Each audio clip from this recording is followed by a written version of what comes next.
శ్రీకాకుళం నగరంలో దమ్మల వీధి ప్రాంతంలో ఇటీవల అగ్ని ప్రమాదానికి గురైన ఇల్లును ఈ రోజు ఉదయం శ్రీకాకుళం నియోజకవర్గ తెలుగు మహిళా అధ్యక్షురాలు గొండు స్వాతి శంకర్ పరిశీలించారు.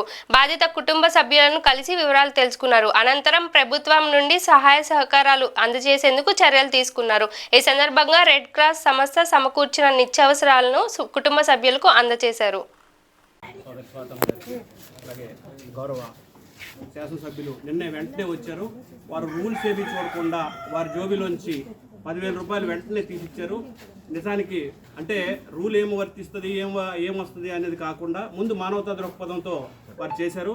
అలాగే ఈ సంఘటన చూసిన తర్వాత మన జగన్మోహన్ రావు గారు కూడా అవుట్ ఆఫ్ ద రూల్ నేను ఏదైతే మా ఎంప్లాయీస్ నుంచి కూడా షేర్ చేసి నేను మా రెవెన్యూ డిపార్ట్మెంట్లో సార్ కూడా తహసీల్దార్గా ఇచ్చేశారు.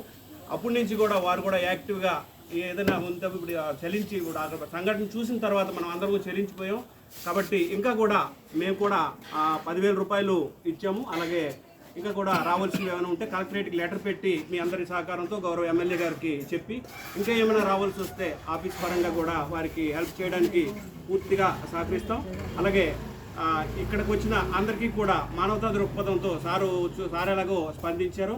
అలాగే మనందరం కూడా మనకు ఎవరికైనా కష్టం వస్తే మనందరము కూడా మనిషికి చెయ్యేస్తాము. మాకు ఆ ధైర్యం మనిషిని బాగా నిలబడుతుంది. కాబట్టి ఆ ధైర్యాన్ని మనందరం ఇవ్వాల్సిన అవసరం ఆ ముస్లిం సోదరిమణులకి ఉంది. కాబట్టి మనందరం కూడా చేతనైనంత అందరూ ఏదో ల్యాక్స్లో చేయాలి లేకపోతే వేల్లో చేయాలని కాదు, చేసి వాళ్ళకి మా చుట్టూ మమ్మల్ని ఆదుకోవడానికి మా అందరూ ఉన్నారు అనే మనోధైర్యాన్ని ఇవ్వడం మనందరికీ అవసరం. కాబట్టి అందరూ కూడా ఆ రకంగా ఏమైనా స్పందించాలని కోరుతున్నాం.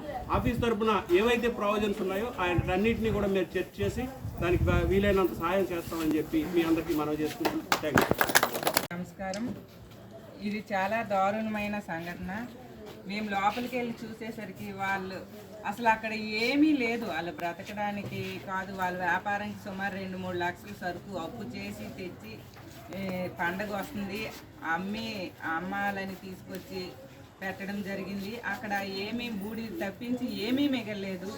దయించి ప్రతి ఒక్కరూ ఎవరికి తోచిన సహాయం వాళ్ళకి చేసి మళ్ళీ వాళ్ళ కాలుపైన వాళ్ళని నిలబడేలాగా ఎవరికి ఎంత తోస్తే అంత హెల్ప్ చేయాలని ప్రతి ఒక్కరిని కోరుతూ, అంతేకాకుండా ప్రభుత్వ పరంగా ఏ అవకాశం ఉన్నా మా వంతు సహాయం మేము అందించడం జరుగుతుంది.